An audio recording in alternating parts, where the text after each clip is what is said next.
Hello, আসসালামু আলাইকুম। আমি শিখা। আমার চ্যানেল শিখা সমটেলসে আপনাদের সবাইকে স্বাগত জানিয়ে আরেকটি নতুন ব্লগ শুরু করছি। আশা করি আপনারা সবাই ভালো আছেন। বেশ কিছুদিন হলো আপনাদের সঙ্গে আমার মর্নিং রুটিনটা শেয়ার করা হয় না, তো আজকে ভাবলাম যে মর্নিং রুটিনটা আপনাদের সঙ্গে শেয়ার করি। আজকে যেহেতু আমার মেয়েদের স্কুল অফ, আমি সকালবেলা ব্যালকনিতে এসেছি পানি দিতে। এসে দেখি আমার এই হলুদ পরীর সঙ্গে দেখা হয়ে গেল।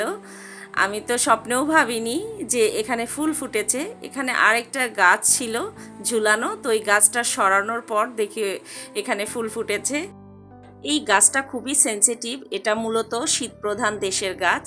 তো ব্যালকনিতে পানি দেওয়া শেষ করে আমি লিভিং রুমটা গুছিয়ে নিলাম, যদিও অফ ক্যামেরায় গুছিয়ে নিয়েছি। আর আমার পাখিগুলোকেও একটু খাবার দিলাম। মেয়েরা এখনও ঘুম থেকে ওঠেনি, তাই বেডরুমগুলো তো গুছাতে পারছি না, তো ভাবলাম লিভিং রুমটাই গুছিয়ে নিই। আর এই তো কিচেনে চলে এসেছি সকালের নাস্তা বানানোর জন্য। তো আজকে স্যান্ডউইচ বানাবো, ভেজিটেবল স্যান্ডউইচ। আমার বড় মেয়ের তো খুবই পছন্দ, এর আগে আমি বলেছি।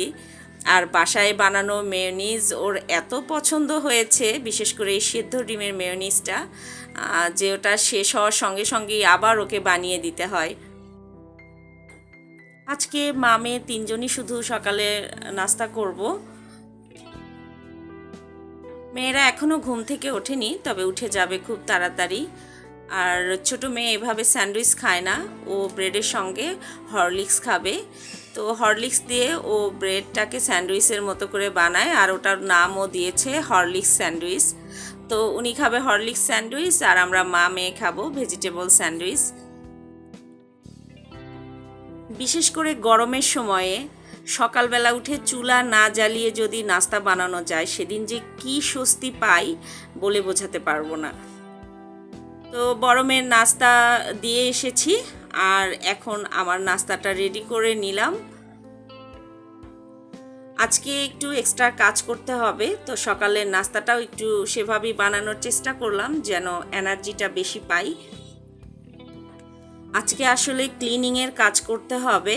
আমার যে ওয়াল ক্যাবিনেটটা আছে, ওই পুরো ক্যাবিনেটটা ক্লিন করে আবার গুছাতে হবে। তো বুঝতেই পারছেন কতটা এনার্জি দরকার। আমার যেহেতু ফুসফুসের প্রবলেম আছে, আর মাঝখানে দীর্ঘদিন কিন্তু আমি এই প্রবলেমটা অনেক বেশি ফেস করেছি। আর আমার যেহেতু ডাস্টে অ্যালার্জি, তো এই ডাস্ট থেকে আমি যতটা দূরে থাকতে পারি ততটা দূরে থাকার চেষ্টা করি। এখন আমি বেডরুমগুলো গুছিয়ে নিচ্ছি। তো বাকি দুটো বেডরুম অফ ক্যামেরায় গুছিয়ে নিয়েছি, আর এটাই আপনাদের সঙ্গে শেয়ার করলাম। আরও টুকিটাকি কিছু কাজ আছে, একটুখানি কাপড় আছে, এগুলো গুছিয়ে নেব। মোট কথা গুছানোর যা কাজ আছে এগুলো কমপ্লিট করে তারপর আমি ক্যাবিনেট ক্লিন করতে যাব, কারণ ক্যাবিনেট ক্লিন করতে গেলে আমার অনেক সময় দরকার। লাস্ট ভিডিওটাও আপলোড দিয়েছি, আজকে 5 দিন হয়ে গেছে। মাঝখানে কয়েকদিন বেশ শরীর খারাপ, যে কারণে আমি কোনো কিছুই শ্যুট করতে পারিনি, আপনাদের সঙ্গে শেয়ার করতে পারিনি। আর আমি অসুস্থ মানে আমার বাসায়ও কাজ জমে যায়, কারণ আমি যে কাজগুলো করতে পারি না সেগুলো তো আমার বাচ্চারা করতে পারে না।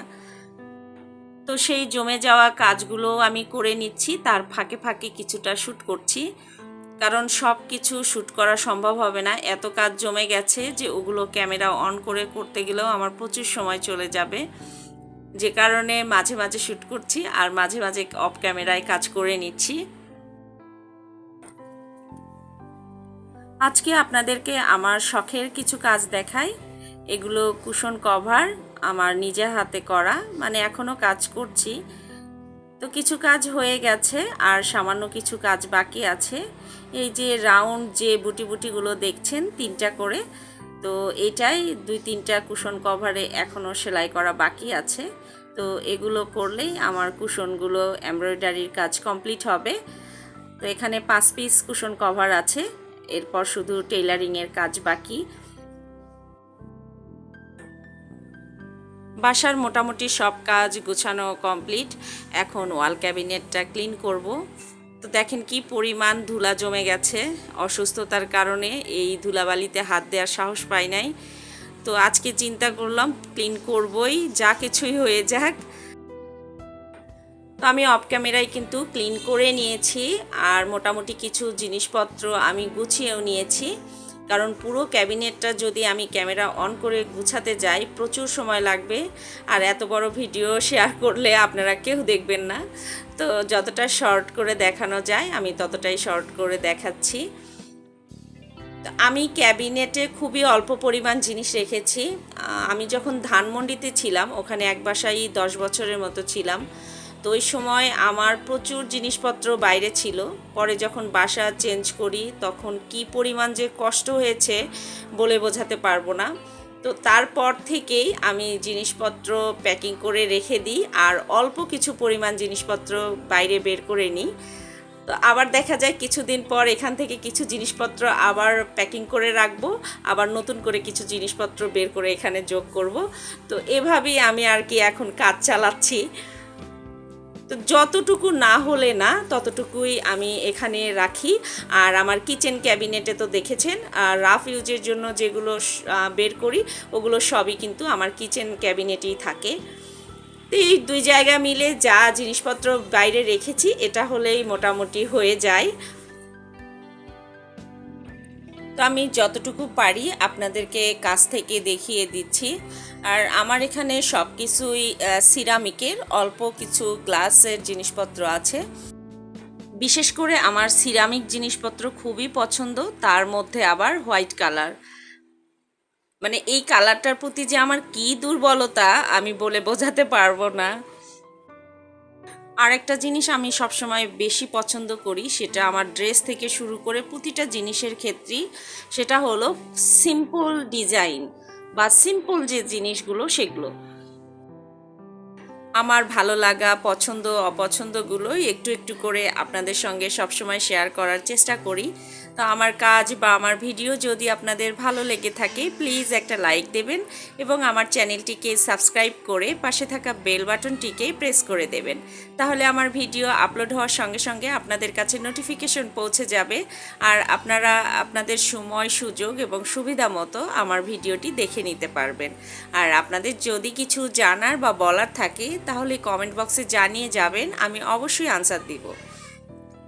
আর এই তো এই ছোট্ট যে টিপটটা দেখলেন, এটা আমার খুবই পছন্দের, একদম কিউট একটা টিপট। তবে এখানে ক্যামেরায় এতটা ভালোভাবে আসছে না। আজকে দুপুরে রান্না করতে হবে না, রান্নার ঝামেলাটা নেই, যে কারণে আজকে এত ক্লিনিংয়ের কাজ রেখেছি। আর এই যে আমি ভুঁড়িগুলো ক্লিন করে নিয়েছি, একদম ধবধবে সাদা হয়ে গেছে। এই ভুঁড়িগুলো কাটার সময় একটুও বাদ দিতে হবে না, একদম পরিষ্কার।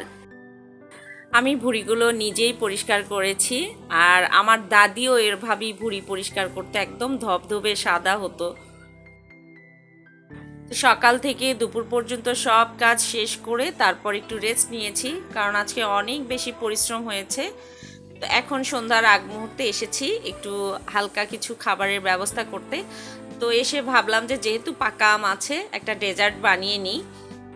তবে এই ডেজার্টটা বানানো খুবই সহজ, আর এতে বাসায় থাকা উপকরণ হলেই হয়, আর এগুলো সবসময় আমাদের বাসায় কিন্তু থাকেও।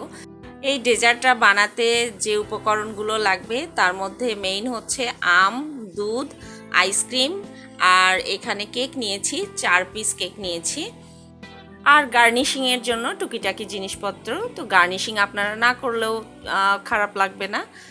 তো আমি কেকটা এখন বানিয়ে আপনাদের সঙ্গে শেয়ার করছি। তো আগে আমি ম্যাঙ্গো মিল্কশেকটা বানিয়ে নিলাম। তো এখন নিচে কিছু আম কিউব করে কেটে রেখেছিলাম, ওগুলোই দিয়ে নিচ্ছি।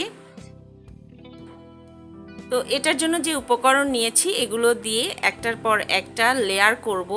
আপনারা দেখতে থাকেন শেষ পর্যন্ত, আমার মনে হয় আপনাদের খুব ভালো লাগবে। আর এটা খেতেও কিন্তু অনেক মজা, ছোট বড় সবারই পছন্দ হবে এই ডেজার্টটা, আর বানাতেও খুব বেশি ঝামেলা নেই। তো আমি ম্যাঙ্গো মিল্কশেকটা দিয়ে নিয়েছি, তার উপরে কেকের একটা লেয়ার দিয়ে দিচ্ছি। কেকগুলো আমি ক্রাশ করে নিয়েছি। এখন এই কেকের লেয়ারের উপর কিছুটা আইসক্রিম দিয়ে দিচ্ছি। আইসক্রিম আর কেক দেওয়ার কারণেই এই ডেজার্টটা আরও বেশি টেস্টি হয়। তো এখানে আইসক্রিমের পরিমাণ কিন্তু খুব বেশি লাগে না। একটা ছোট যে কাপ আইসক্রিম আছে, এক কাপ আইসক্রিম হলে এরকম 3টা গ্লাসে ডেজার্ট বানানো যায়। তো আমার মোটামুটি রেডি হয়ে গেছে। এখন গার্নিশিংটা করে নিচ্ছি। আমি এখানে কয়েক রকম বাদাম কুচি আর কিশমিশ দিয়েছি। আর আইসক্রিমের উপরে কিন্তু আবারও আমের যে কিউবগুলো ওগুলো দিয়ে নিয়েছি। তো আমার ডেজার্ট রেডি। আপনারা সবাই ভালো থাকবেন। আজকের মতো ভিডিওটা এখানেই শেষ করছি। নেক্সট ভিডিওতে আবারও কথা হবে ইনশাআল্লাহ।